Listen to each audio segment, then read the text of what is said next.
జీవముల దైవమానికి స్తోత్రములు, సర్వశక్తి గల దైవమానికి స్తోత్రాలు చెల్లిస్తున్నాం ప్రభు. అరవై ప్రైజ్ గాడ్. కళ్ళు మూసుకున్నట్లయితే ప్రార్థన చేసుకుందాం. స్తోత్రం తండ్రి, మహోన్నతుడా, మహాపరిశుద్ధుడా, జీవముల తండ్రి, మరోసారి ఇదిగో ప్రభా ఈ రాత్రి కాల సమయంలో ప్రభా నీ పాసం నీకు తీసుకొచ్చినందుకే వందనాలు, స్తోత్రాలు చెల్లిస్తున్నాం. పవిత్ర ఆత్మదేవ, ఈ వాక్యం ద్వారా ప్రభా మీ ప్రజల మీద మాతో మీరు మాట్లాడండి. నీ వాక్య సత్యాలు ప్రభా నేర్చుకోవడానికి, ఆ ప్రకారం జీవించడానికి, అయాన్ని మహింపరచడానికి మరో ఒక్కొక్కరి కృప అనుగ్రహించమని ఈ సమయమంతటి అధికారం సమర్పిస్తూ అల్పినను మరుగుపరిచి నీ వాక్యం ప్రత్యక్షపరచమని ఏసునామములో వేడుకుంటున్నాం తండ్రి, ఆమేన్. దేవుని పరిశుద్ధ నామమునకు మహిమ కలుగును. ప్రియమైన బిడ్డలారా, ప్రభు ప్రేమించి మరోసారి ఈ రాత్రి కాల సమయంలో ఆయన పాసంలో కూడుకుని కృపించినందుకై నేను ఎంతగానో దేవునికి వందనాలు చెల్లిస్తున్నాను. ప్రియమైన బిడ్డలారా, మనం దీనికంటే ముందు తరగతిలో మరి మాకీరు అనగా యుద్ధ వీరుడు అన్న విషయం గురించి మరి నేర్చుకుంటూ, ప్రియమైన బిడ్డలారా, మనము ఏ విషయంలో మనము యుద్ధం చేయాలి లేదా పోరాటం చేయాలి అన్న విషయం గురించి మనం గత దినాల్లో మనం నేర్చుకున్నాం. మొట్టమొదటిగా మనము పోరాడవలసింది పాపముతో అని, రెండవదిగా మన శరీరంతో అని, మూడవది లోకంతోనని, నాలుగవది మన విశ్వాసము కొరకు, ఐదవది ప్రియమైన బిడ్డలారా సువార్త నిమిత్తమై, ఆరవది మరి యొక్క ప్రియమైన బిడ్డలారా ఉపదేశం నిమిత్తమై పోరాడాలని, అలాగే పరిశుద్ధుల నిమిత్తం పోరాడాలని, తర్వాత చివరిగా మరి దురాత్మ సమూహాలతో పోరాడాలన్న విషయాన్ని మనము నేర్చుకున్నాం. ప్రియులారా, అయితే ఏ విధంగా పోరాడాలో కూడా ఆ విషయాన్ని మనము గతించిన దినాల్లో మనం నేర్చుకున్నాం. మరి యొక్క దినములో మనము ఒక ముఖ్యమైన విషయాన్ని మనం నేర్చుకోవాల్సిన వారం విన్నాం. ఇందు నిమిత్తమే మనందరం కూడా కొరింథీ రాసినటువంటి 2వ పత్రిక 3వ అధ్యాయము ప్రియమైన బిడ్డలారా 5వ వచనం చదువుకుందాం. 2వ కొరింథీ రాసిన పత్రిక 3వ అధ్యాయము 5వ వచనం చదువుకుందాం. మా వలన ఏదైనా అయినట్లుగా ఆలోచించుటకు మా ఇంతట మేము సమర్థులము కాదు, మా సామర్థ్యము దేవుని వలనే కలిగి ఉన్నది. మనము ఈ పోరాటాల గురించి నేర్చుకుంటున్నప్పుడు ప్రియమైన బిడ్డలారా, కొంతమందిలో భయం కూడా కలగొచ్చబ్బో ఇంతగా చేయాలా అన్నటువంటి ఒక భయం కూడా కలుగుతుండొచ్చు. ఒకవేళ నిజంగా పరిశుద్ధాత్మకు అప్పగించుకున్న వ్యక్తి అయితే అతనిలో ప్రియమైన బిడ్డలారా నిజమైనటువంటి దేవుని పట్ల ఆసక్తి కలిగిన వ్యక్తి, ప్రభు చిత్తం చేయటానికి నడుము కట్టుకున్న వ్యక్తి అయితే అతనిలో ప్రియమైన బిడ్డలారా దేవుని ఆత్మ అతనిలో ఒక పౌరుషము, రోషం కలగజేస్తుంది. ఉదాహరణకి దేవునికి వ్యతిరేకమైనటువంటి కార్యాలను జరిగినప్పుడు చూసినప్పుడు అతనిలో మంట కలుగుతుంది. ఉదాహరణకి దావీదు గొల్యాతును చూసినప్పుడు, లేదా గొల్యాతు యొక్క దూషణ మాటలను విన్నప్పుడు అతనిలో ఒక రోషం కలిగింది. ప్రియమైన బిడ్డలారా, అతను చిన్నవాడే వాడుడైనప్పటికీ కూడా ప్రియులారా అతనిలో ఒక నిజమైనటువంటి ఒక ఏం కలిగింది, దేవుని పట్ల ఆసక్తి, రోషము కలిగినట్టుగా చూస్తున్నాం. అది తన యొక్క శక్తి మీద ఆధారపడి, బలం మీద ఆధారపడి ఏమాత్రం కాదు. దావీదు ఉన్నటువంటి దేవుని పట్ల ఉన్న ప్రేమ, అలాగే దేవుని మీద ఉన్నటువంటి విశ్వాసం. ప్రియమైన ఈ విషయాన్ని బాగా అర్థం చేసుకోవాలి. కాబట్టి మన ఆత్మీయ జీవితంలో మన ముందున్నటువంటి పోరాటం అంతా కూడా మనం ముందుకు సాగాలి అంటే దీనికి ముందు ఆల్రెడీ నేర్చుకున్నాం. విశ్వాస సంబంధమైనటువంటి పోరాటము పోరాడాలని అంతా కూడా విశ్వాసముతో కూడినదై ఉన్నది. అంటే ఇక్కడ కూడా ప్రియులారా మనము ఇవన్నిటితో పోరాడాలి అంటే ప్రియులారా మన యొక్క బలం మీద, మన యొక్క శక్తి మీద, మన యొక్క దేని మీదైనా కావచ్చు ఆధారపడినట్లయితే మనము ఏమాత్రం కూడా జయించజాలము అన్న విషయాన్ని బాగా అర్థం చేసుకోవాలి. మన మీద కాదు ఆధారపడేది, మన మీద మన నమ్మకం కలగడం కాదు. ఉదాహరణ కొన్నిసార్లు మన వ్యక్తిగతమైనటువంటి యొక్క మరి సామర్థ్యం మీద ఏం చేస్తామంటే ఆధారపడతా, విశ్వసిస్తాం. లేక మన ప్రార్థన మీద, మన భక్తి మీదనో ఇక్కడ ఏదో వాటి మీద ఆధారపడుతూ ఉంటాం. ప్రియమైన బిడ్డలారా, అయితే వీటి మీద కదా ఆధారపడవలసింది. దేని మీద పూర్ణముగా దేవుని మీద, దేవుని శక్తి మీద ఆధారపడవలసిన బాధ్యత మనకున్నది. విషయాన్ని బాగా అర్థం చేసుకోవాలి. ప్రియులారా. అందుకే ఇక్కడ పౌలు ఏం చెప్తున్నాడంటే, మా సామర్థ్యము దేవుని వల్ల కలిగి ఉన్నది. ఎవరైతే నిజంగా దేవుని చిత్తము కొరకు తమ్ము తాము అప్పగించుకుంటారో, లేదంటే ఆ యొక్క దేవుని శక్తి కొరకు, దేవుని యొక్క బలము కొరకు మరి కనిపెడతారో, లేదా ఎదురు చూస్తారో, వారికి ఆ సామర్థ్యం లభిస్తుంది. అది ఒక చోట చక్కగా ఒక చక్కటి మాట రాయబడి ఉంది. ఒకసారి చూడండి ప్రియమైన బిల్లారా, మలాకి అనుకుంటాను, మలాకి గ్రంథం, మీకా ప్రవచన గ్రంథంలో ఒక మాట చదివిస్తున్నారు ప్రియమైన బిల్లారా. 5వ అధ్యాయము 4వ వచనం చదువుదాం. 5వ అధ్యాయము 4వ వచనం. ఆయన నిలిచి యెహోవా బలము పొంది తన దేవుడి యెహోవా నామ మహత్యమును బట్టి తన మందను మేపును, కాగా వారు నిలుతురు, ఆయన భూమి అంతం వరకు ప్రభులగును. యాక్చువల్ గా ఇది ప్రభు అయిన యేసు క్రీస్తు గురించి రాయబడిన ప్రవచనం. ఇక్కడ ఒక మాట రాయబడిన మాట ఏంటంటే, ఆయన నిలిచి యెహోవా బలము పొంది. ఎక్కడంట? ఆయన నిలవాలి. ఆయన నిలిచి ఏం చేయాలి? ఆయన మీద ఆధారపడాలి. ఆయన బలము మనం పొందుకోవాలి ప్రియమైన బిడ్డలారా. ఆయన శక్తి మీద, ఆయన బలం మీద మనం ఆధారపడాలి. విషయాన్ని మనం బాగా అర్థం చేయాలి. యేసు ప్రభు కూడా ఈ లోకంలో జీవిస్తున్నప్పుడు రాత్రంతా ప్రార్థించేవాడు, పెందల కాలేజీ ప్రార్థించేటువంటి వాడు. మానవుడిగా ప్రేమ నిత్యము కూడా ఆయన ఏం చేస్తున్నాడు? ప్రార్థన చేస్తున్నట్టుగా మనం చూస్తుంటున్నాం.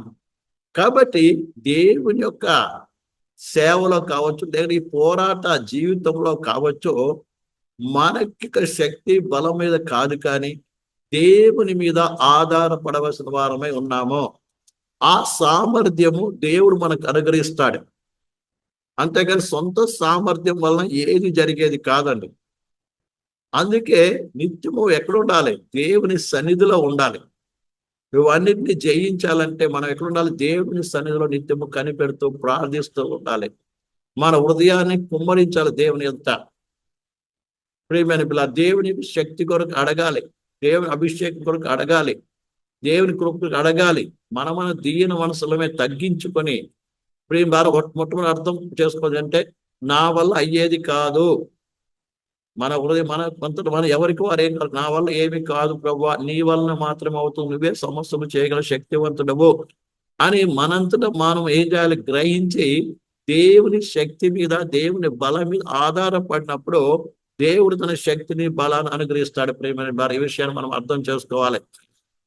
కాబట్టి నాకు అంత వచ్చు, ఇంత వచ్చు, నాకు అంత ప్రార్థన, నేను అంత ప్రార్థన చేస్తాను, నేను అంత ఉపవాసం చేస్తాను, అది ఇది అని ఒకవేళ మనంతట మన విషయాలు మనకు ఆధారపడినప్పుడు నీకు దేవుని యొక్క శక్తి నీకు లభించదు. విషయాన్ని బాగా అర్థం చేస్తాం. చాలా అసలు ఏంటంటే, మనమేదో చేయగలము, మనమేదో చేయాలి, అది ఇది అనుకుంటాం. మంచిదే, కాదని కాదు, కానీ దానికి దేవుని యొక్క సామర్థ్యము, శక్తి అనేది ఎంతో అవసరం. అపోస్తలుడు పౌలు అంటున్నాడు ఏమని? ప్రియమైన పిల్ల, ఇక్కడ చదివినట్లయితే ఏం కావాలంట? మాకు సామర్థ్యము కలిగించుచున్నాడు. ఎవరు కలిగిస్తున్నాడు? దేవుడు కలిగిస్తున్నాడు అంట. ప్రియులారా, విషయాన్ని ప్రతి ఒక్కరు కూడా మనం అర్థం చేసుకోవాలి. చూడండి, మళ్ళీ చదువుదాం 5వ వచనం నుంచి. మా వల్ల ఏదైనా అయినట్లుగా ఆలోచించుటకు మన అంతటా మేము సమర్థులము కాదు. మేము సమర్థులము కాదు, మా సామర్థ్యము దేవుని వల్ల కలిగి ఉన్నది. అర్థమవుతుందండి? ఎవరి వల్ల కలిగి ఉందంట? దేవుని వల్ల కలిగినది. కాబట్టి నీకు సామర్థ్యం ఎవరి దగ్గర పొందుకోవాలి? దేవుని దగ్గర పొందుకోవాలి. దేవుని బట్టి మనం ఏం చేయగలం? జయించగలము. దేవుని బట్టి మాత్రమే మనం ఏం చేస్తాం? ముందుకు సాగగలము. విషయాన్ని బాగా అర్థం చేసుకోవాలి. మన పాత నిబంధన గ్రంథంలో ఉదాహరణ తీసుకున్నట్లయితే, ఎంతో మంది భక్తులు వాళ్ళు బలహీనైనప్పటికీ కూడా దేవుని విశ్వాసం ఉంచడం ద్వారా బలపరచబడి దేవుని కూడా గొప్ప కార్యాలు చేశారండి. ఉదాహరణకి దావీదును చూసుకుందాం. ప్రియులారా, దావీదు బాలుడే, కానీ ఎవరిని బట్టి? అక్కడ చక్కటి మాట అంటున్నాడు కదండి. చూడండి, ఇక మనం ఒకసారి వద్దాం. మొదటి సమూయేలు గ్రంథము 17వ అధ్యాయం అనుకుంటాను. 17వ అధ్యాయంలో దావీదు ఒక చక్కటి మాట అంటున్నాడు. ఏ మాట అంటున్నాడు చూడండి. 17వ అధ్యాయము 45వ వచనం, 17:45. దావీదు, నీవు కత్తియు ఈటెయు బల్లెమును ధరించుకొని నా మీదికి వచ్చుచున్నావు. అయితే నీవు తిరస్కరించిన ఇజ్రాయేలు సైన్యులు యెహోవా పేరట నేను నీ మీదికి వచ్చుచున్నాను. ఎవరి మీదకి వస్తున్నాడు? ఎవరి పేరట వస్తున్నాడు? అర్థమైందండి? యెహోవా పేరట వస్తున్నా అంటున్నాడండి. కాబట్టి దేవుని పేరట మనం ఏం చేయాలి? కారణం ఆయన నమ్మకం ఆయన మీద కాదు. సౌలుతో కూడా దావీదు అంటున్నాడు ఏమని, ఒకప్పుడు నా గొర్రెలు నేను కాస్తుండగా సింహాలు ఎలుగుబంట్లు వచ్చి గొర్రెలు ఎత్తుకుపోతుంటే వాటిని ఎదిరించి దాన్ని చంపి ఏం చేశాను? నా గొర్రెలు రక్షించుకున్నాను. వాటి చేతుల నుంచి రక్షించిన దేవుడు నిత్యంగా ఈ సున్నతి లేని ఫిలిష్తీయుల చేతుల నుంచి కూడా ఏం కాదు, రక్షించగలవాడు అని విశ్వసిస్తున్నాడండి. ఇలాంటి విశ్వాసం అంటే దేవుని విశ్వాసము. నా వల్ల ఏది కాదు, దేవుడు చేస్తాడు, దేవుడు నాకు తోడుకుంటాడు, దేవుడు నడిపిస్తాడు, దేవుడు నాకు శక్తినిస్తాడు అన్నటువంటి యొక్క ప్రియులారా విశ్వాసము మనం కలిగిన వారిగా ఉండాలి. అప్పుడు దేవుని యొక్క ఏమిటో దేవుని శక్తి ఏం చేస్తుంది, దేవుని సామర్థ్యము మనకి ఇస్తుంది. అందుకే అప్పుడు పౌలు అంటాడు, నేను ఎప్పుడు బలహీనునో అప్పుడే బలవంతుడను, నా బలహీనతలో దేవుని యొక్క శక్తి ఏం చేస్తున్నాను, పరిపూర్ణమగుచున్నది అంటున్నాడు. అంటే అర్థమేంటిది? లెక్క ప్రకారం అయితే ఎవరము మానవులు అయ్యే కానీ కాదు, మనం బలహీనము. కానీ ఏమవుతున్నాడు? దేవుని ఆధారపడిన ప్రభావం, నువ్వు నా దేవుడు, నన్ను నడిపించే శక్తివంతుడివి అని దేవుని నమ్మి దేవుడు ఆధారపడినప్పుడు మనకేం చేస్తాడు? దేవుడు తన శక్తితో నడిపిస్తాడు. చాలాసార్లు ఏం చేస్తామంటే మనం బలహీనం కాగానే మన వల్ల కాదులే అని ముడుచుకొని పడుకుంటాం. అర్థమైందండి? మన వల్ల కాదులని ఏం చేద్దాం, ముడుచుకుంటూ పడుకుంటాం. అప్పుడు దేవునికి శక్తి ఇవ్వడు, దేవుడు బలం ఇవ్వడు. బలహీనప్పటికి ప్రభా నేను బలహీనంగా ఉన్నా, నా వల్ల అయ్యే పని కాదు, నీ కృప, నీ శక్తి నడిపించు, ఈ కార్యం చేయాలి ప్రభా అని నీవు దేవుని వైపు చూచినప్పుడు, దేవుని వైపు నీ మనసు ఎత్తినప్పుడు, నీ దృష్టి ఎత్తినప్పుడు, నీ చేతులు చాపినప్పుడు దేవుడు తన శక్తిని నీ మీద నడిపిస్తాడు. విషయాన్ని ప్రతి ఒక్కరు బాగా అర్థం చేసుకోవాలని. అందుకే మా సామర్థ్యం ఎవరి వల్ల అయింది? దేవుని వల్ల. నా సామర్థ్యం ఎక్కడ దొరుకుతుంది? చూడండి, ఇక్కడ మనం చూసుకుంటే 4వ అధ్యాయంలో 7వ వచనంలో, ఆయనను ఆ బలాధిక్యము మా మూలమైనది కాక దేవుని అందలి ఉన్నట్లు మట్టి ఘటంలో ఈ ఐశ్వర్యము మాకు కలదు. ఈ యొక్క సామర్థ్యం ఎక్కడో లేదంట. ఎక్కడ పెట్టాడు? ఈ మట్టి ఘటంలో పెట్టాడంట. ఏమన్నాడు? బలాధిక్యము. బలం ఎక్కడ పెట్టాడు? మట్టి ఘటం, ఈ యొక్క మట్టి ఘటమైన శరీరంలో పెట్టాడు. దేని ద్వారా? పరిశుద్ధాత్మ ద్వారా. నీలో ఎక్కడో పరిశుద్ధాత్మ నీలో ఆల్రెడీ ఉన్నాడు. అందుకే ప్రతి విషయంలో కూడా నువ్వు ఎవరి మీద ఆధారపడాలి? దేవుని మీద, దేవుని ఆత్మ మీద ఆధారపడాలి. అందుకే సేవకులమైనటువంటి వారు పరిపూర్ణంగా దేవునికి తమ జీవితాన్ని అప్పగించి పరిశుద్ధాత్మ సమర్పణ చేసుకోవాలి. నీ సొంత ఉద్దేశాలు, సొంత ఆలోచనలు, సొంత ప్లాన్లు, సొంతమని ఏం చేయాలి? పక్కన పడేయాలి. పరిశుద్ధాత్మ నీకేం బోధిస్తుంది, ఏం నేర్పిస్తుంది, ఎలా నడిపిస్తుంది అని నీ దృష్టి, నీ మనసు దాని మీద పెట్టాలండి. అప్పుడు పరిశుద్ధాత్మ నడిపిస్తాడు.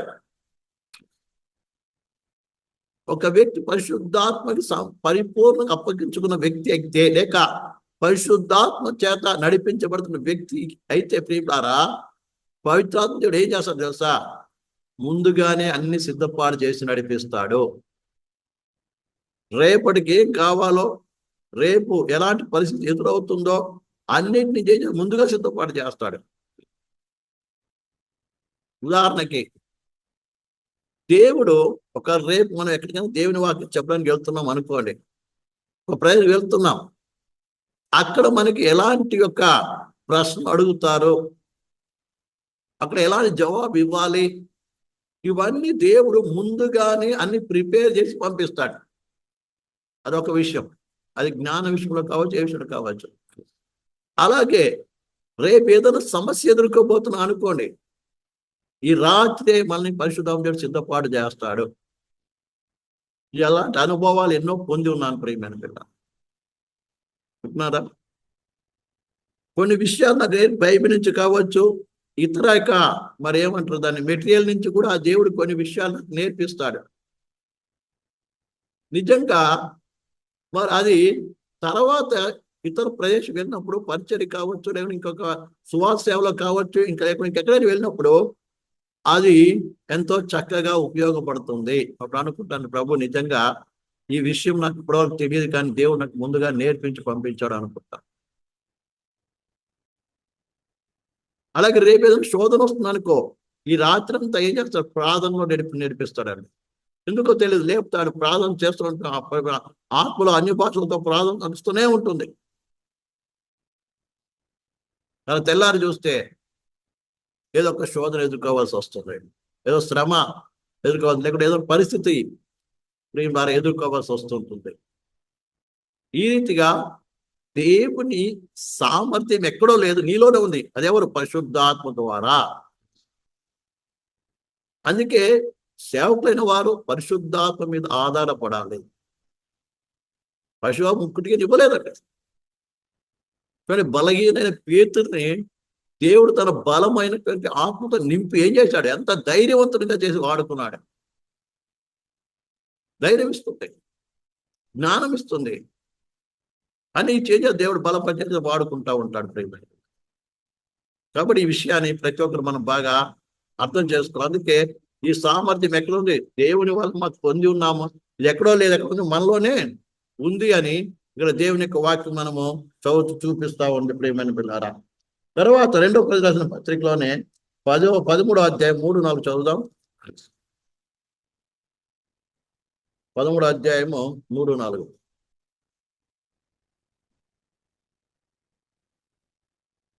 క్రీస్తు నాయందు పలుకుచున్నాడని రుజువు కోరుచున్నారా? ఆయన మీ ఎడల బలహీనుడు కాదు, కానీ మీ యందు శక్తిమంతుడై ఉన్నాడు. అపోస్తలుడైన పౌలు ప్రియుల ద్వారా కొరింథీయులతో చెప్తున్నాడు, దేవుడు నా నుంచి మాట్లాడుతున్నాడు, నీకు పైగా రుజువు కావాలా? ఆయన బలహీనుడు కాదు. ఎవరు? ఆయన శక్తిమంతుడు. దేవుడు నాలో ఉన్నాడు. ఆయన ఎవరు? బలహీనుడు కాదు, శక్తిమంతుడు. అందుకే మనం యోహాను రాసిన పత్రికను చదువుతాం, లోకం ఉన్నవాడి కంటే కూడా మీలో ఉన్నవాడు గొప్పవాడు. లోకంలో ఏదైనా ఉండని, అర్థమైందండి? ఏంటి? అన్నిటికంటే ఎవరు బలవంతుడు? ఎవరున్నారు? అది బలం విషయంలో కావచ్చు, జ్ఞానం విషయంలో కావచ్చు, మరి ఏదైనా విషయంలో కావచ్చు, అన్నిటికంటే కూడా ఆధిక్యత మనము కలిగి ఉన్నాము. విషయాన్ని బాగా అర్థం చేసుకోవాలి. అందుకే మన సొంత బుద్ధి, సొంత జ్ఞానము, సొంత బలము, ఇంకా దేని మీద మనం ఆధారపడకుండా పూర్ణముగా నీవు ఆయన మీద ఆధారపడాలి. విషయాన్ని అర్థం చేసుకోవాలి. ఎవరైతే ఆధారపడతాడో పరిశుద్ధాత్మను కాపాడుతాడు కూడా. కొన్నిసార్లు అపవాది చేతులను కాపాడుతాడు. కొన్నిసార్లు ఇతరుల పరిస్థితి వెళ్తున్నప్పుడు దురాత్మ కూడా మనం ఏం చేస్తుంది, మీద అటాక్ చేస్తుంది, మనకు తెలియదు. కానీ వెంటనే దేవుని ఆత్మ అనేది కాపాడుతుంటుంది. దేవుని ఆత్మ అనేది కాపాడుతూ ఉంటుంది. వింటున్నారండి? అందుకనే మనము దేవుని ఆత్మ ఆధైర్యంలో నడిపించబడాలి. మన శక్తి మీద కాదు ఆధారపడేది, మన బలం మీద ఆధారపడేది కాదు. ఎవరి మీద ఆధారపడాలి? పరిపూర్ణంగా నీలో ఉన్నటువంటి ప్రభు మీద ఆధారపడి నడవలసిన బాధ్యత ఉందని ఇక్కడ దేవుని వాక్యం ద్వారా మనకు క్లియర్గా హెచ్చరిక చేస్తుంది ప్రియమైన పిల్లారా. కాబట్టి ఈ సత్యాన్ని మనం అందరం కూడా బాగా అర్థం చేసుకోవాలి. చూడండి, ఆది కాలంలో, పాత నిబంధన కాలంలో కూడా ఎంతో మంది పరిశుద్ధులు ఏం చేశారు తెలుసా? దేవుని ఆధారపడ్డారు. ఉదాహరణకి మరొక ఉదాహరణ చూస్తున్నట్టే గిద్యోను మనం చూస్తామండి. గిద్యోను శత్రులకు భయపడి, మిద్యానీయులకి వాళ్ళందరికీ భయపడి గానుగు చాటున ఏం చేస్తున్నాడు? దొల్లగొట్టుకుంటున్నాడు. దొల్లగొట్టుకుంటూ ఆలోచన చేస్తున్నాడు, ఏంటి మా పరిస్థితి? మా దేవుడు ఇంత గొప్పోడు, ఎన్నో మా పితరుల దగ్గర విన్న సంగతి ఏంటంటే ఎన్నో అద్భుతాలు చేశాడు, మరి ఆ దేవుడు ఇప్పుడు ఏమైపోయాడు అన్నట్టుగా బాధపడుతూ, భయపడుతూ, ఎక్కడ ఇది కూడా ఎత్తుకొని పోతారేమోనని ఉన్నటువంటి సమయంలో దేవుని దూత దగ్గరికి వచ్చి ప్రత్యక్షం ఏమో చూసా, ప్రియమైన బిడ్డలారా, ఏమి చెప్పింది? పరాక్రము గల బలాఢ్యుడా. ఏమన్నది? పరాక్రము బలాఢ్యుడా. చూడండి, దేవుడు ఎప్పుడు కూడా బలహీనైనప్పటికీ కూడా దేవుడు బలహీనులుగా చూడడు. ఎందుకంటే ఎప్పుడైతే నువ్వు బలహీనుడైనప్పటికీ కూడా, నువ్వు అజ్ఞానమైనప్పటికీ కూడా, నువ్వు చదువులేని వాడమైనప్పటికీ కూడా, ఏమైనప్పటికీ సరే, కానీ అది దేవుడు అది చూడట్లేదండి. అది చూడట్లేదు. కేవలము ఆయన చూసేది ఏంటంటే నీవు ఆయన చేతిలో ఇమ్మడాలి. ఏం కావాలి? ఆయన చేతిలో ఇమ్మడాలి. ఇమ్మడమంటే అర్థమైంది, సంపూర్ణంగా నీ చేతికి ఆయన చేతికి అప్పగించుకోవాలి. నువ్వు అంతే. ప్రభు నీ చిత్తం నాయనా, నువ్వేం చేస్తావు నాకు తెలియదు, నన్ను నువ్వే నడిపించాలన్నప్పుడు ఆయన చేతిలో తీసుకున్నాడంటే నువ్వు బలవంతుడివేనండి. అర్థమైందా? ఉదాహరణకి ఒక గొడ్డలు ఉంటే ఆ గొడ్డలి మరి ఎన్నో చెట్లు నరకగలదు. అది దేని చేత? ఒక వ్యక్తి చేతిలో ఆ గొడ్డలు వెళ్ళినప్పుడే దాని పనితనం కనబడుతుంది. లేకుంటే తనంత తను ఏమైనా పని చేయగలదా? అలాగే ఏదో ఖడ్గం కావచ్చు, గొడ్డలి కావచ్చు, మరి ఏ పనిముట్టైనా సరే అది ఒక నైపుణ్యత గల వ్యక్తి చేతిలోకి వెళ్ళినప్పుడే ఆ పని చక్కగా నడుస్తుంది. అలాగనే నీవు దేవుని చేతిలోకి వెళ్ళినప్పుడు దేవుడు ఏం చేస్తాడు? ఉపయోగించుకుంటాడు. ఏ రీతికి ఉపయోగించుకోవాలో ఆయనకు తెలుసు. నేను కత్తిలాగా ఉపయోగించుకుంటాడు, గొడ్డల్లాగా ఉపయోగించుకుంటాడు, సుత్తిలాగా ఉపయోగించుకుంటాడు. ఏ రీతిగా ఉపయోగించుకుంటాడో మనకు తెలియదు, కానీ తన పని నిమిత్తమై ఏం చేస్తాడు? వాడుకుంటాడు. బలము ఆ గొడ్డలది కాదు, ఆ కత్తిది కాదు, కానీ వాడుతున్నట్టు ఆ వ్యక్తిది అండి.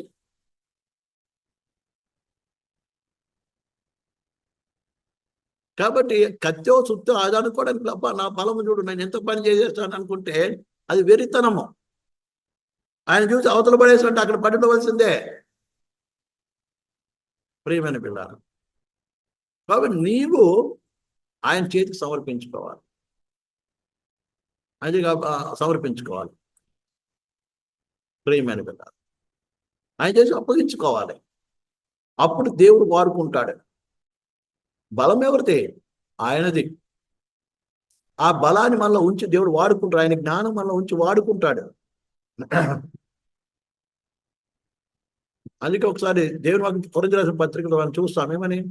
మిమ్మల్ని పిలిచిన పిలుపును చూడుడి, వీళ్ళు అనేకులు జ్ఞానవంతులైనను, ఏంటంటే చదువు మరి గనులైనను, ఏంటంటే పిలువబడలేదు. దేవుడు బలవంతులు సిగ్గుపడిన బలహీనను, శక్తివంతులు సిగ్గుపడుతున్న శక్తిలను ఏం చేస్తాడు? దేవుడు ఏర్పాటు చేసుకున్నాడని దేవుడు వాక్యం చెప్తుంది. ఎందుకో దేవుడు యొక్క మహిమ, దేవునికి శక్తి, దేవునికి సామర్థ్యము ఈ ఇతరులపై ఈ లోకం ప్రత్యక్షపరచబడ్డానికి. ప్రియమైన పిల్లలు, ఈ విషయాన్ని ప్రతి ఒక్కరు కూడా మనము అర్థం చేసుకోవాలి. ప్రియమైన పిల్లరా, ఈ సత్యాన్ని ప్రతి ఒక్కరు బాగా గ్రహించవలసిన వారమైన. లేకపోతే ప్రియమైన పిల్లరా, మనము ఏం చేయలేము, జయించలేము.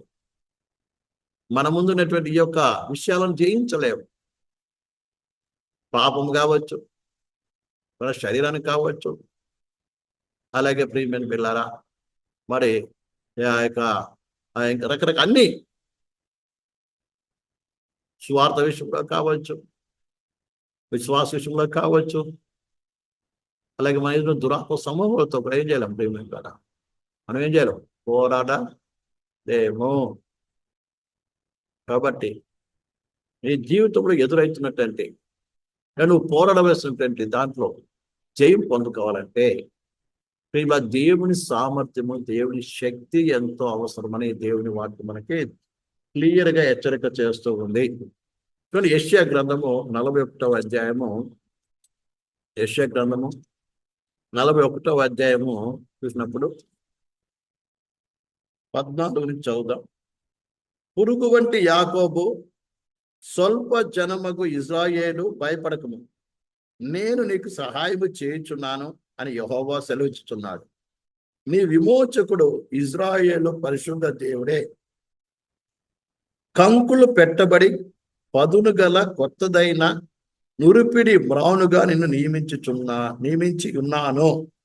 నీవు పర్వతములు నూర్చుదువు, వాటిని పొడి చేయుదువు, కొండలను పొట్టు చేయుదువు. దేవుడు ఇక్కడ చక్కగా యాకోబు గురించి చెప్తున్నాడు. క్షమించాలండి. యాకోబు చూడటానికి ఎలా ఉన్నాడు? పురుగు వంటి వాడుగా ఉన్నాడు. పురుగు అంటే ఏంటి అర్థము? మనం ఎప్పుడైనా పురుగును గమనిస్తే చూడంగానే మనకి ఎంతో వికారం అనిపిస్తుంది, అసహ్యం అనిపిస్తుంది, దాన్ని నలిచేయాలనిపిస్తుంది, తీసి అవతల పారేయాలనిపిస్తుంది. బహుశా నీవు కూడా యాకోబు లాగా నీ ఇంట్లో కావచ్చు, సమాజంలో కావచ్చు, లేదా నీ యొక్క మరి ఉన్న ప్రదేశంలో కావచ్చు, అందరి దృష్టిలో పురుగులాగా నువ్వు కనబడుతున్నప్పటికీ సరే, బలహీనంగా కనబడినప్పటికీ సరే, అందరిని నలిపేయాలని చూసినప్పటికీ సరే, అందరిని తీసి అవతల పడేయాలని చూసిన పరిస్థితిలో ఉన్నప్పటికీ సరే, కానీ దేవుడు నిన్ను చూస్తున్నాడు. దేవుడు మనల్ని చూస్తున్నాడు. అని బహుశా సమాజంలో నువ్వు అసలు ఎన్నిక లేని వాడు కనబడచ్చు, అయినప్పటికీ కూడా నువ్వేం కాకపోవడం లేదు, భయపడాల్సిన పని లేదు. ఏమన్నాడండి? నువ్వు స్వల్ప నువ్వు భయపడద్దు, నేను నీకు సహాయం చేస్తాను. ఎందుకు తెలుసా? నీ విమోచకుడు ఎవరు అండి? ఇజ్రాయేలు పరిశుద్ధ దేవుడే. మరొక చోట రాయబడింది, నీ యొక్క ఎవరంట? నీ విమోచకుడు బలవంతుడు. మామూలు దేవుడు కాదండి. ఆయన బలము అసలు మనము దేంతో పోల్చలేము. ఈ ప్రపంచంలో ఏ బలముతో కూడా సాటి అయింది కాదండి. విషయాన్ని ప్రతి ఒక్కరు బలం అర్థం చేసుకోవాలండి. ఎందుకంటే నేనేం చేస్తాను? కంకులు పెట్టబడి పదును గల కొత్తదైన నురిపిడి మానుగాని నియమిస్తాను. అంటే నూరేటువంటి వస్తువు అన్నమాట. పూర్వకాలంలో ఏం చేయాలి? నూనె గానుగులు తిప్పడానికి పెద్ద పెద్ద రాళ్ళు ఉండేవి, తిరగల రాయిలు అంట. తిరగంటే ఇక్కడ మనం చూసేది కావు, పెద్ద పెద్ద రాళ్ళు. మరి జంతువులతో కనీస్తారు, తిప్పుతూ ఉంటారు. అర్థమైందండి ప్రియమైన పిల్లరా? అలాంటి తిరగల రాయిలాగా నేను చేస్తాను. మీ ద్వారా ఏమవుతాయి? పర్వతాలు కూడా ఏమవుతుందండి? నూరుస్తావు, దాన్ని పొడి చేయదు అంటున్నాడు. కొండలు కూడా పొట్టు చేసేస్తావు అంటున్నాడండి. అంత గొప్ప బలమైనటువంటి వ్యక్తిగా నేను చేస్తాను అంటున్నాడండి. ఎవరు చేస్తారు? దేవుడు చేయాలి మనల్ని. ఇర్మియాతో అంటున్నాడు, నువ్వు బాలనవద్దు, నేను చేస్తానండి. నేను ఒక దుర్గములాగా చేస్తాను, నేను ఎవడు ఏమి చేయలేడు. ఉంది కదండి, ఒకసారి చదువుతాం ఆ మాట కూడా. దేవుడు మళ్ళీ చేస్తాడండి. దానికి నువ్వు సంపూర్ణంగా ఏం చేయాలి? లోబడాలి, అంతే. కావాల్సిన సమర్పణ. గ్రంథం 1వ అధ్యాయము 18వ వచనం రాయబడి ఉంది. యూదా రాజుల యొద్దకు గాని, ప్రధానుల యొద్దకు గాని, యాజకుల యొద్దకు గాని, దేశ నివాసుల యొద్దకు గాని, ఈ దేశమంతట్లో నువ్వు ఎక్కడికి పోయినను ప్రాకారము గల పట్టణముగాను, ఇనుప స్తంభముగాను, ఇత్తడి గోడగాను నీ ఉండునట్లు ఈ దినమున నిన్ను నియమించి ఉన్నాను. వారు నీతో యుద్ధము చేతురు, కానీ నిన్ను విడిపించుటకును నేను నీకు తోడై ఉన్నందున వారు నీపై విజయము పొందజాలరు. ఇర్మియాతో ఏమన్నాడు? మొట్టమొదటేమో నేను బాలుడు అనవద్దు, భయపడకు, తోడై ఉన్నాను అన్నాడు.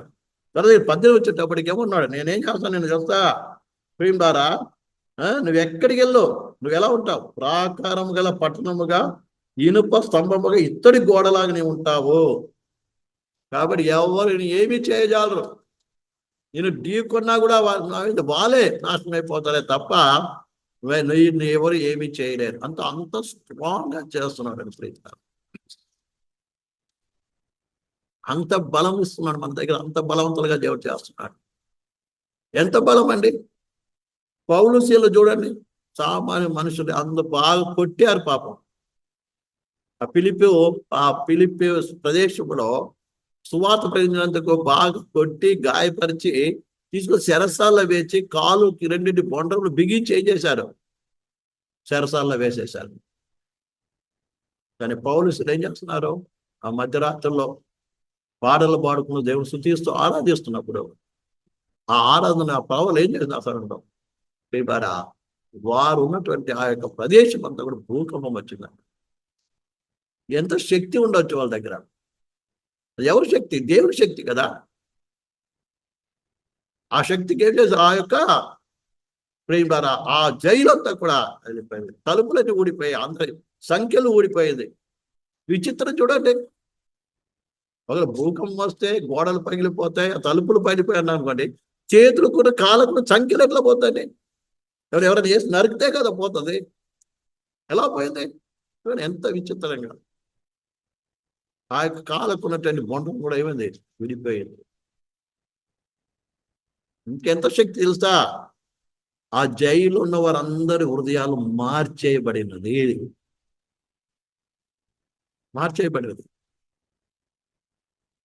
అందుకే వారు పారిపోలేదు, అందరూ అక్కడే ఉన్నారు.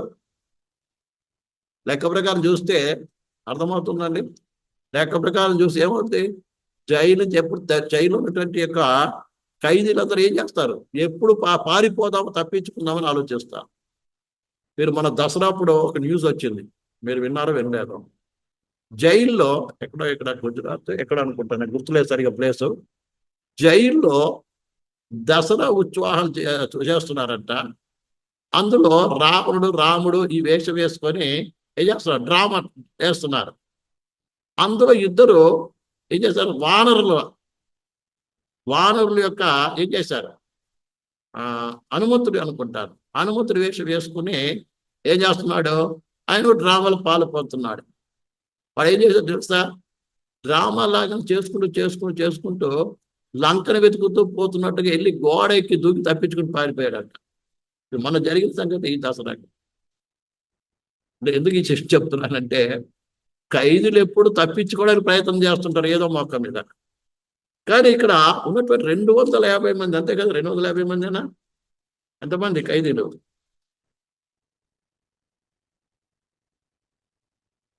మంది లెక్క ఉండాలి. సరే, ఏమైతే మొత్తానికి ఆ చెరసాలు ఉన్నటువంటి వారందరూ కూడా ఏమయ్యారు? పారిపోకుండా ఏమయ్యారు? రక్షింపబడినట్టుగా మనము అంటే మారు మనసు పొందినట్టుగా మనం అందరం కూడా గమనిస్తూ ఉంటాం.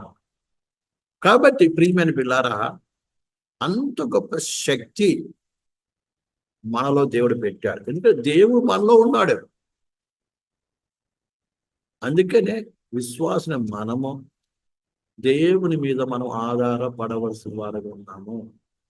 మన శక్తి మీద, మన బలం మీద ఆధారపడితే కాదని. కాబట్టి ఇక్కడ అంటున్నాడు, నేనేం చేస్తాను నిన్ను? ఇక్కడేమన్నాడు?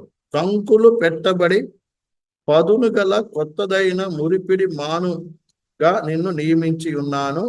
నీవు పర్వతములు మూర్చుదువు, వాటి పొడి చేయదువు, కొండలను కొట్టువలే చేయదువు. ఈ రీతిగా దేవుడు ఏం చేస్తాడు? మనల్ని చేసి నడిపిస్తాడు. ఇది 40వ అధ్యాయము ప్రియమైన పిల్లారు 30-31 చదువుదాం. బాలురు సొమ్మసిల్లుదురు, అలయుదురు, యవనస్తులు తప్పక తొట్టిల్లుదురు. యెహోవా కొరకు ఎదురు చూచువారు నూతన బలం పొందుదురు. వారు పక్షిరాజు వలె రెక్కలు చాపి పైకి ఎగురుదురు, అలయక పరిగెత్తుదురు, సొమ్మసిల్లక నడిచిపోదురు. బాలురు సొమ్మసిల్లుతారంట, అలసిపోతారంట. కానీ యవనస్తులు తప్పక తొట్టిల్లుతారు. కానీ యెహోవా కొరకు ఎదురు చూచువారు నూతన బలము పొందుతారు. ఎవరైతే దేవుని వైపు చూస్తారో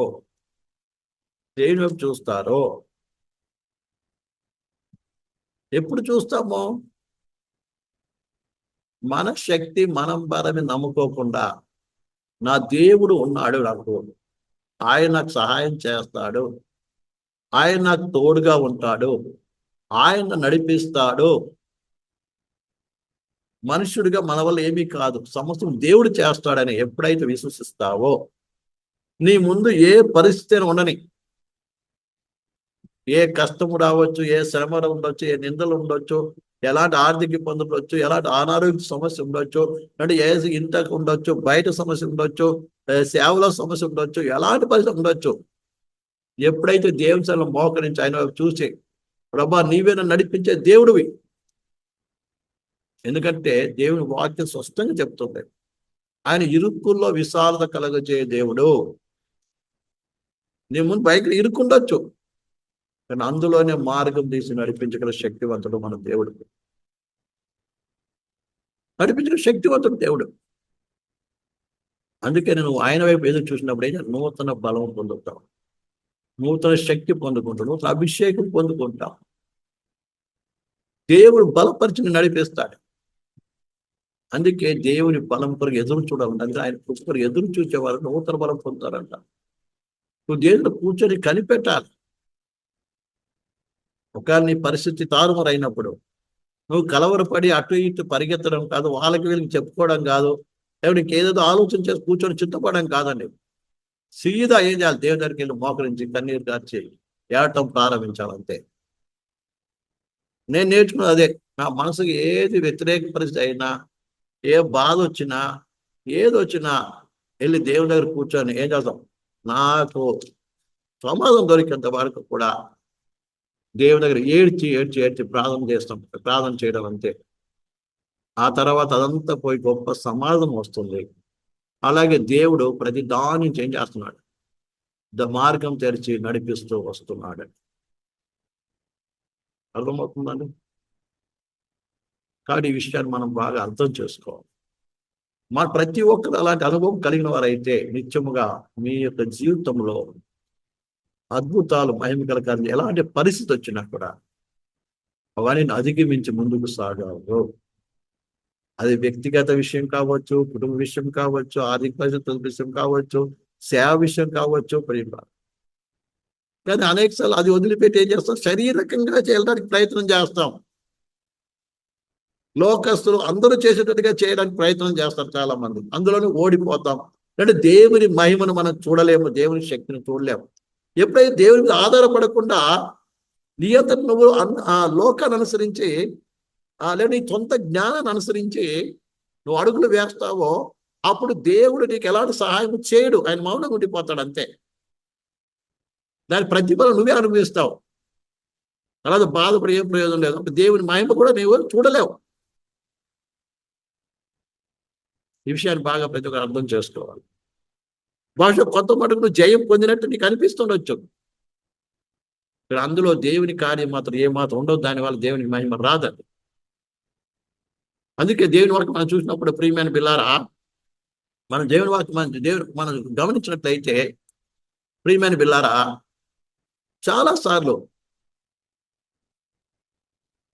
మనము సొంత ఉద్దేశాలు, సొంతాలకు, సొంత సామర్థ్యాలు నడుస్తాం. ముందే డిసైడ్ అయిపోతాం ఏమని, అది నా వల్ల కాదు, ఇది నా వల్ల కాదు, అది నా వల్ల కాదు. నిజంగా మన వల్ల ఏమీ కాదు, లెక్క ప్రకారం కాదు, అసలు నీ వల్ల ఏమీ కాదు. ఒకవేళ అవుతుంది అనుకుంటే అది వేరే.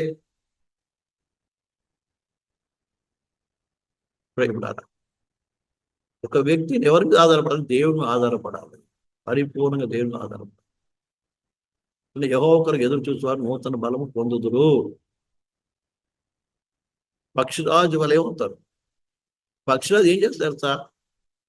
దాన్ని దాదాపు చూడండి, ఒక 60-70 సంవత్సరాలు అయిన తర్వాత అది ఎగరలేదు. ఏమి తిండి, ఎందుకంటే ముక్కు, గోర్లు అన్ని పెరిగిపోతాయి, ముసతనం వచ్చేస్తుంది. అది ఏం చేయలేదు. ఇప్పుడు ఒకటి సావాలి, ఎవడ గట్టి నిర్ణయం తీసుకోవాలి. ఏం తెలుసా ప్రియులారా, నూతన బలం పొందుకోవాలి. సావో రేవో తేల్చుకోవాల్సిన సమయం ఏర్పడుతుంది. అప్పుడు ఏం చేస్తుంది? చనిపోవడానికి ఇష్టపడదు, బ్రతకాలని కోరుకుంటాడు. ఏం చేస్తుంది ప్రియులారా? ఎక్కడ ఎవరు రాని చేటు ఆ కొండపేటలకు వెళ్ళిపోయి ఏం చేస్తుంది? తన రెక్కలు, తన ముక్కు, తన ఏదో గోడకి రాళ్ళకేసి బండకేసి కొట్టుకుంటుంది. కొట్టుకున్నప్పుడు ఆ గీకలు అన్ని రాలిపోయి ఆ ముక్కు కూడా వేసుకొని రాసుకున్నప్పుడు ఆ ముక్కు కూడా ఏం చేస్తుంది? వచ్చేస్తుంది. ఏమి తినదు కొన్ని రోజులకి. అప్పుడు ఏమవుతుంది?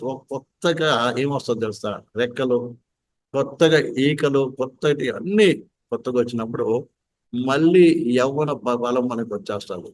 దానికి ఆ రీతిగా తిరిగి నూతన బలం పొందుకొని మరలా ఒక 30 సంవత్సరాలు దాకా బతుకుతుంది. దాదాపు 100 సంవత్సరాలు దాని స్పాన్. అలాగే ఒక నిజమైన విశ్వాసి కావచ్చు, సేవకుడు కావచ్చు, ఎప్పుడైతే నేను ఆత్మీయంగా బలహీనవుతున్నాను అని అనిపిస్తుంది, ఏం చేయాలి? ఎక్కడికి వెళ్ళిపోవాలి? ఎప్పుడైతే నాకు శక్తి సరిపోదు అని గ్రహిస్తావో నువ్వేం చేయాలి? వెంటనే దేవుని సన్నిధికి వెళ్ళిపోవాలి. ఉపవాసం ఉంటావో ఇంకేం చేస్తావో తెలియదు, కానీ దేవుని దగ్గరికి వెళ్ళి ఏం చేయాలి? నీ హృదయాన్ని కుమ్మరించడం నేర్చుకోవాలి. నీ బలహీనతలని దేవుడు ఒప్పుకొని కన్నీటి చేత దేవుని దగ్గర ఏం చేయాలి? ఆయన పాదాలు పడి ఏడవడం ప్రారంభించాలి. దేవాని కృప అనుగ్రహించు, ఎందుకంటే దీనుల కృప అనుగ్రహించు దేవుడు. విరిగి నలిగిన మనసు గలవారికి కృప ఇచ్చే దేవుడు ఆయన. అర్థమైందండి? తగ్గించుకున్న వారి పైన కృప చూపించే దేవుడు ఆయన. వాడు ఏం చేస్తాడు? ప్రేమ కృప అంటే ఏంటి అర్థము? మన వల్ల కానిది ఆయన ద్వారా జరిగించేదే కృప. మనం చేయలేనిది ఆయన చేసే ఆయన ద్వారా ఆయన చేస్తాడు. అర్థమైంది? ఈ విషయాన్ని బాగా అర్థం. ఏం మన వల్ల కాదో వాటిని ఆయన ఇచ్చేవాడు. కాబట్టి ఈ విషయాన్ని మనం బాగా అర్థం చేసుకుని ఏం చేయాలి? ఆయన కృప దగ్గర అడగాలి, అంతే తప్ప మన మీద ఆధారపడితే ప్రయోజనం లేదండి. ప్రేమ క్రైస్తవ జీవితం అనేది ఒక యుద్ధరంగము. విషయాన్ని మర్చిపోకూడదు ఎవరు కూడా. క్రైస్తవ జీవితం అనేది అది విశ్వాసమైనా సరే, సేవకుడైనా సరే, మీకు ఏదైనా సరే, క్రీస్తుకి వచ్చావంటే అదేంటి?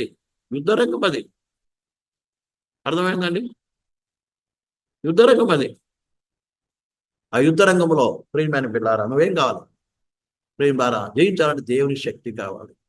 అదే కాకుండా మనము చూస్తున్నాం ప్రియమైన ద్వారా, రెండో దేవుని యొక్క శక్తి ఎందులో మనకు కనబడుతుందంటే, ప్రియమైన ద్వారా సువార్త ప్రకటించడంలో కనబడుతుంది. అందుకే ప్రతి విశ్వాసి కూడా నీ దేవుని శక్తి అనిపించాలంటే సువార్త ప్రకటించడం నేర్చుకోవాలండి. ప్రతి విశ్వాసి సువార్త ప్రకటించాలి. అందుకే దేవుని వాక్యం 1వ అధ్యాయము ప్రియమైన పిల్లారా ఆ 18వ వచనంలో, సిలువను గురించిన వారు నశించున్న వారికి వెరితనమును, రక్షింపడుచున్న మనకు దేవుని శక్తి. సువార్తను నమ్మి విశ్వసించే ముందుకు సాగాలి. ఇది దేవుని శక్తి అండి. కాబట్టి ఈ విషయాన్ని మనం మర్చిపోకుండా ముందుకు సాగాలి. 2వ అధ్యాయము 5వ వచనం కూడా చదువుదాం. మీ విశ్వాసం మనుషుల జ్ఞానం ఆధారం చేసుకొనక దేవుని శక్తిని ఆధారం చేసుకుని ఉండవలెనని నేను మాట్లాడిన సువార్త ప్రకటించినను జ్ఞానయుక్తమైన తీయని మాటలు వినియోగింపక పరిశుద్ధాత్మయు దేవుని శక్తి కనుపరిచి దుష్టాత్మను ప్రయోగించండి. ఇట్లా అంటున్నాడు, మీ విశ్వాసము మనుషుల జ్ఞానమును ఆధారము చేస్తూ కనుక. చాలా మంది విశ్వాసము మనుషుల జ్ఞానాన్ని ఆధారం చేసుకుని ఉంటుంది. అంటే ఏదైనా పని ఉందనుకోండి, అది అవుతుంది అన్నప్పుడు, మనుషు రీతిగా అవుతుంది అన్నప్పుడు దాన్ని నమ్ముతారు. కానిది నమ్ముతారా? అనేక మంది బైబిల్ స్కాలర్స్ కూడా, అంటే బైబిల్ పండితులు పెట్టినారండి. ప్రియులారా, కన్య గర్భంలో పుట్టాడు యేసుప్రభు అని నమ్మటం లేదు. అసాధ్యము కాదంటారు. అది కావాలంటే వాళ్ళు దేని ఆధారం చేసుకుంటున్నారు? మనిషి జ్ఞానం ఆధారం చేసుకుంటున్నారు, కానీ దేవుని శక్తిని ఆధారం చేసుకోవట్లేదు. దేవుడు సర్వశక్తి మంతుడు, ఆయన ఏమైనా చేయగలడు. ఆయన శూన్యంలో సృష్టిని చేసిన వాడు. ఇది ఎంత గొప్ప కార్యం అని ఏం చేయరు? నమ్మరు. కొందరు స్వస్థతను నమ్మరు, కొందరు దెయ్యాలను నమ్మరు. బైబిల్లో ఉన్నాయి నమ్మటానికి వాళ్ళకి ఏంటిది? విశ్వాసం సరిపోవటం లేదు. కారణం వారి మనిషి జ్ఞానం అనుసరిస్తున్నారు, మనిషి రీతిగా ఆలోచన చేస్తున్నారు. అర్థమైందండి? కానీ నువ్వెవరిని? నీ విశ్వాసం దేని ఆధారం చేసుకో? దేవుని శక్తిని ఆధారం చేసుకోవాలి. నువ్వు నమ్ముకున్న దేవుడు ఎవరు? ఉన్నది లేనట్టుగా, లేని ఉన్నట్టుగా చేయగల సమర్థవంతుడు. అర్థమైందండి? ఉన్నది లేనట్టుగా, లేని ఉన్నట్టుగా చేయగల సమర్థవంతుడు. ఈ పని చేతులు పట్టుకుని గ్రంథంలో సర్వశుద్ధ దేవుడు ఏ కార్యాలు చేశాడో ఆనాడు చేసిన దేవుడు ఈతను కూడా చేయగల సమర్థవంతుడు. ఆనాడు అద్భుతాలు చేసి ఇతను అద్భుతాలు చేస్తాడు. ఆనాడు బలహీన బలపరిచి నడిపించిన దేవుడు ఈతను కూడా బలహీనైన వాటి బలపరిచి నడిపించగల సమర్థవంతుడు. ప్రేమైన ఆనాడు స్వస్థపరిచి ఈరోజు స్వస్థపరిచి శక్తి గల దేవుడు ఆయన. ప్రతి ఒక్కరు బాగా అర్థం చేసుకోవాలి. అందుకే నీ విశ్వాసము మనుషుల జ్ఞానాన్ని ఆధారం చేసుకుని ఉండకూడదంట. ఎవరినే ఆధారం చేసుకోవాలి? దేవుని శక్తిని ఆధారం ఏంటి దేవుని శక్తి? దేవుడు ఎవరు నీకు తెలిసి ఉండాలండి. దేవుడు ఎంత శక్తిమంతుడు ఎరిగిన వాడికి ఉండాలి. విషయాన్ని ప్రతి ఒక్కరికి బాగా అర్థం చేసుకోవాలి. అది లేకపోతే నువ్వు ఏం చేయలేవు. ఏం బాగా నువ్వు బలహీనంగా ఉండిపోతావు, బలహీనంగా ఉండిపోతావు. కాబట్టి ఈ అన్నిటిని జయించాలంటే గత దినాల్లో నేర్చుకున్న విషయాలన్నిటి కూడా ఈ ఆత్మమైన పోరాటంలో మనము ముందుకు ఏం చేయాలి? దేవుని శక్తిని ఏం చేయాలి? ఆధారం చేసుకొని ఉండాలనేది దేవుని వాక్యం మనకు క్లియర్గా హెచ్చరిక చేస్తూ ఉంది. ప్రియమైన బిడ్డలారా, 2 కొరింథీయులకు రాసిన పత్రిక 13వ అధ్యాయము 3వ వచనం. క్రీస్తు నందు పలుకుచున్న రుజువు కోరుచున్నారా? ఆయన మీలో బలహీనుడు కాడు గాని మీ యందు శక్తిమంతుడై ఉన్నాడు. ఎవరంట? బలహీనుడు కాదు. మరి యేసుప్రభువు కల్వారి సిలువలో అంత బాధ, అంత భయంకర వేదన అనుభవిస్తూ ఉన్నాడని చేత కాకుండా కాదండి. ఈ ప్రపంచ మానవ జాతి దేనైతే జయించలేకపోయిందో, ఈ లోకంలో పుట్టిన అనేక మంది మహానుభావులు, గొప్ప వీరులు, గొప్ప జ్ఞానవంతులు, గొప్ప గొప్ప వారు ఏదైతే ఎక్కడైతే ఓడిపోయారో దాన్ని జయించడానికే యేసుక్రీస్తు సహించి మరణ వేదన అనుభవించాడు, మరణాన్ని రుచి చూచాడు, మరణాన్ని జయించాడు. ఈ ప్రపంచంలో మరణాన్ని జయించిన వాడు భూమి పుట్టిన మొదలుకొని ఇప్పటి వరకు ఇక ముందు కూడా ఎవరు ఉండరు, ఉండబోరు మరణాన్ని జయించారు యేసుక్రీస్తు తప్ప. ఎవరైతే విశ్వాసం వస్తున్నారో వారు కూడా మరణం చూడకుండా రూపాంతరం చెంది పరలోకానికి వెళ్ళేటువంటి యొక్క గొప్ప భాగ్యము మనకి ప్రభువు ద్వారా మనకు అందరికీ దొరికింది. దీన్ని బట్టి దేవునికి మహిమ చెల్లిస్తున్నాము. హల్లెలూయా, ప్రైజ్ గాడ్. కాబట్టి ఈ విషయాన్ని ప్రతి ఒక్కరు బాగా అర్థం చేసుకోండి. మరణాన్ని జయించిన దేవుడు, ప్రియమైన మరణాన్ని జయించిన వాడు ఆయన. సత్యాన్ని ప్రజలు బాగా అర్థం చేసుకోవాలి. మరణాన్ని జయించిన ఎవరు లేరు, యేసు తప్ప. అలెగ్జాండర్ ద గ్రేట్, మహా అలెగ్జాండర్ ప్రపంచమంతా జయించిన తర్వాత సముద్రం నిలబడి గంభీరంగా ఎరిగి అన్నాడంట, ఓ సముద్రమా, నువ్వు కూడా ఒక రాజ్యం అయితే నిన్ను కూడా జయించేవాడిని అని పలికి తిరుగు ప్రయాణం కట్టాడు మన దేశానికి పోవడానికి. మార్గమధ్యన ఏం చేశాడు? చిన్న దోమ కాటుకు భలే జ్వరం వచ్చి ఏం చేశాడు? మలేరియాతో చనిపోయాడు. చిన్న దోమ వలన మలేరియా వచ్చిన, మలేరియా వలన మరణం వచ్చింది, చచ్చిపోయాడు. ప్రపంచం జయించినట్టు. కానీ మన రక్షకుని ప్రభువైన యేసుక్రీస్తు ఆయన కత్తి పట్టుకోలేదు, ఏదో చేయలేదు ఆయన. కానీ తానే ప్రాణాన్ని ఏం చేశాడు? తన మరణానికి అప్పచెప్పాడు. మరణాన్ని ఏం చేశాడు? మరణాన్ని జయించి తిరిగి లేచాడు. ఇది అసలైన శక్తి. ఇది అసలైన శక్తి. శత్రువును ఓడించడమో, దేశాలు జయించడమో నీకు ఏదో కాదు శక్తి. అసలు శక్తి ఏంటిది? అసలు పవర్ ఏంటిది? మరణాన్ని జయించడం, మరణదూతను ఓడించడం. ప్రేమ ఆయన జయించడమే కాదు, ఆయన విశ్వసించిన వారందరికీ కూడా మరణాన్ని జయించే గొప్ప ధన్యత ప్రభు ద్వారా మనందరికీ దొరుకుతుంది. ఇది అసలైనటువంటి గొప్ప శక్తి. ప్రేమ అంత గొప్ప శక్తిమంతుడు మన దేవుడు. ఈ విషయాన్ని మనం మర్చిపోకూడదు. కాబట్టి అందుకని మనం మన శక్తి బలం మీద ఆధారం చేసుకుంటున్నాం. ఎవరి మీద ఆధారపడాలి? ప్రభువైన యేసుక్రీస్తుని ఆధారపడి మనం ముందుకు సాగాలి. ఆయన కృప మీద ఆధారపడి చాలండి. ఆయన సామాన్య పొందుకొని జీవితం నిజంగా ధన్యుడు, ధన్యురాలు. కాబట్టి ఈ పోరాటం అంతట్లో కూడా ద్వారా మన శక్తిని ఆధారం చేసుకోకుండా దేవుని మీద ఆధారపడి దేవుని శక్తిని ఆధారం చేసుకొని ముందుకు సాగిన జీవితంలో గొప్ప విజయాన్ని అనుభవిస్తాం. విజయ ఆనందంతో ముందుకు సాగలం అంటే ఇది సాగాలని ప్రభు ఈ రాత్రి కదా ప్రభు మనందరితో కూడా మాట్లాడుతుంది కాబట్టి ఈ వాక్యం ప్రభు దీవించును గాక. ప్రభు రాకడ ఆలస్యమైతే రాబోతున్నారు మరి కొంత గోత్రం గురించి మనం చూసుకోబోతున్నాం ప్రేమ ద్వారా. కాబట్టి అందరూ ప్రార్థన చేసి సిద్ధంగా ఉండండి.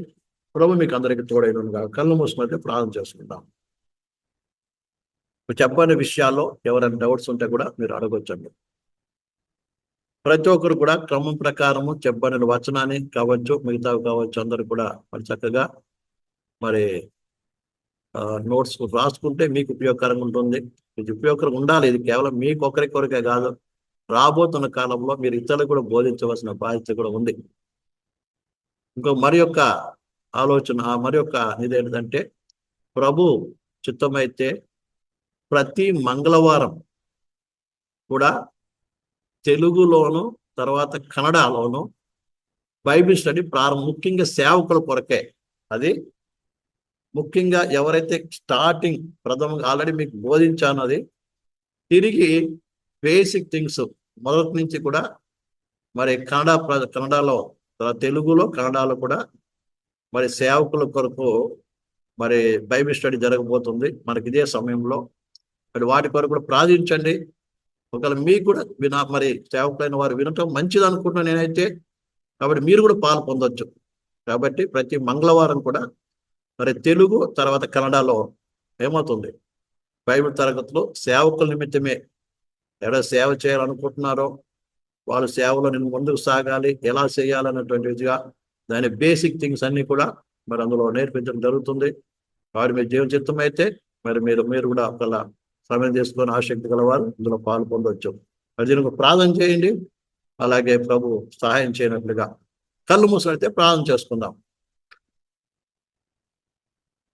హల్లెలూయా, స్తోత్రం స్తోత్రం స్తోత్రం స్తోత్రం స్తోత్రం స్తోత్రం స్తోత్రం. హల్లెలూయా, పరిశుద్ధుడా స్తోత్రం.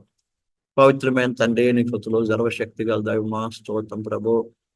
అయ్యా నీ కృప మాకు దయచేయండి తండ్రి. కృపలు అయ్యా మేము ప్రభా మా శక్తి మీద మా బలం మీద కాదు, కానీ నీ శక్తిని నీ సామర్థ్యం నీ సామర్థ్యాన్ని పొంది మేము ప్రభా నీ పరిచయం చేయటానికి కృప చూపించి సహాయం చేయమని ప్రార్థిస్తున్నా.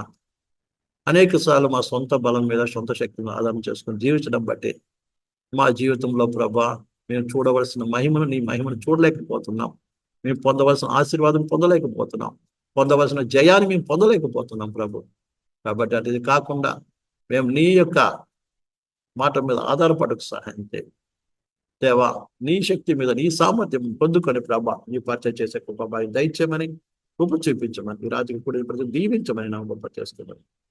నాకు రాజు తిరిగి వచ్చేంత వరకు నీ రాకని ప్రభా మీరు ఆలస్యమైతే తిరిగి కాసుకునేంత వరకు కృప సంబంధించి దీవించమని సంస్థను సమర్పిస్తూ ఏసునం వాసనం తండ్రి ఆమేన్. మన తండ్రి అయిన దేవుని ప్రేమి మన యేసుక్రీస్తు ప్రభువు పరిశుద్ధాత్మక అన్యోన్య సహవాసం ఇప్పుడు వచ్చిన మందిలో సకల పరిశుద్ధులు కూడా ఆయన రాకడ పర్యంత తోడే నడిపిస్తుంది కనుక ఆమేన్. అందరికి కూడా యేసుక్రీస్తు వందనాలు. ప్రభు మీకు అందరికి తోడే కాక.